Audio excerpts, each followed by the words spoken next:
Elle est maman, solo, chef d'une famille de 4 enfants. Elle publie une bande dessinée dans laquelle elle se penche sur la question de la parentalité. Le titre est sans ambiguïté. C'est Maman qui commande. China Donia, bonsoir. Bonsoir. Je suis ravie de vous accueillir au Journal Afrique. Merci. Merci d'être là. Alors, vous êtes gabonaise, vous avez dirigé une agence de communication au Gabon. Vous êtes aussi coach en images certifié d'État en France.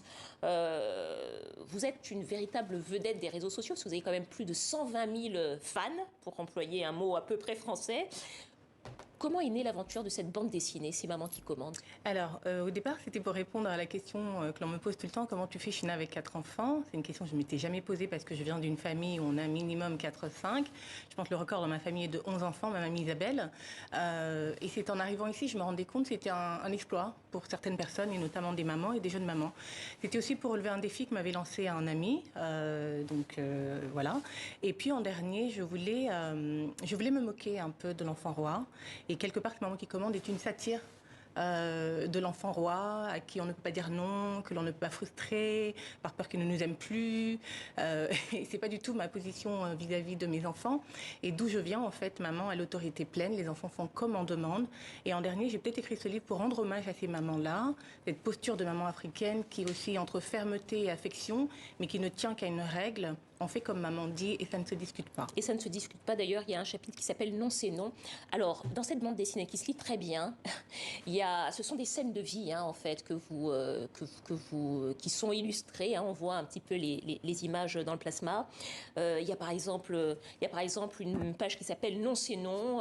Votre fille vous dit oui, mais moi, la mère de ma copine, oui, elle dit ceci, et puis toi, vous lui répondez ah ben moi, je suis pas la mère de ta copine.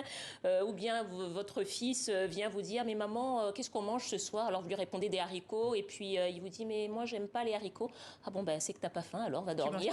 Tu mangeras ta main. Alors ça, ce sont finalement des paroles, je crois qu'on a tous et toutes entendues quand on a été élevé dans des familles africaines. Exactement. C'est un petit peu ce qu'on appelle au quotidien l'éducation africaine. Vous, comment est-ce que vous la définiriez? Alors, je pense qu'en toute chose, le besoin d'identification est nécessaire et je voulais que les enfants africains ou non africains et ceux de la diaspora qui lisent cette BD se voient dans la BD, qu'ils voient leur maman, qu'ils voient leur mamie. C'est très important pour avoir un sentiment d'appartenance à quelque chose de commun. Et je voulais qu'en ayant posé ce livre, ils sourient et se disent bah tiens, ma mère n'est pas la seule à crier parce que quand elle rentre de la maison est en vrac, ce qui était encore mon cas cet après-midi. Et voilà, j'ai sorti à mes enfants, vous allez voir quand je vais mourir et tout. Et ils se posent toujours la question, mais pourquoi tu dis ça? Parce que c'est quelque chose d'assez commun en fait. Et je me suis rendu compte en grandissant au Gabon, les mères de mes amies étaient assez proches de ma mère. Elles ont cet ADN extrêmement commun où elles vont passer les nerfs sur les enfants, mais c'est jamais bien méchant. Et il y a toujours cette ligne jaune qu'on ne franchit pas, qu'un enfant élevé par une maman africaine, par une maman italienne, c'est qu'on ne peut pas franchir. Et j'étais très amusée quand on découvrait les émissions Pascal le grand frère, Super Nanny, avec mes enfants, je les regardais du coin de l'œil et ils se disaient toujours oh là là, mon Dieu, maman, mais. Et ils le savent d'ailleurs. D'ailleurs, dans la BD, à un moment donné, celle qui est le personnage de votre fille, ou votre fille, je crois, vous dit mais pourquoi il n'y a jamais de famille africaine dans ces émissions où les enfants font des bêtises? Et je lui ai répondu, ça va d'abord commencer où? C'est ça va d'abord commencer où? Avec l'accent qu'on entend aussi dans les dialogues. Est-ce que vous trouvez que cette éducation africaine a besoin d'être restaurée en Occident, qu'il faut la voir finalement avec un regard positif? Si l'Occident n'en veut pas, c'est le problème de l'Occident parce qu'en Afrique, elle reste. Et c'est la règle. Et c'est ainsi que ça a toujours été, que ce sera toujours, du moins, je l'espère. On prend, il y a du bon dans les méthodes Dolto, à lire Laurence Pernou, et tous ces principes qui font que, encore une fois, l'enfant n'est pas roi, mais un être humain avec une sensibilité et un avis. Je laisse mes enfants s'exprimer, mais quand je dis, voilà, ça suffit. Je pense qu'il y a du mauvais des deux côtés, il y a du bon. Et si on regardait le bon des deux côtés, on ne serait pas si prompt à juger ou à réfuter l'une ou l'autre manière d'éduquer les enfants. En Afrique, je pense qu'on n'est pas très à l'écoute de nos enfants.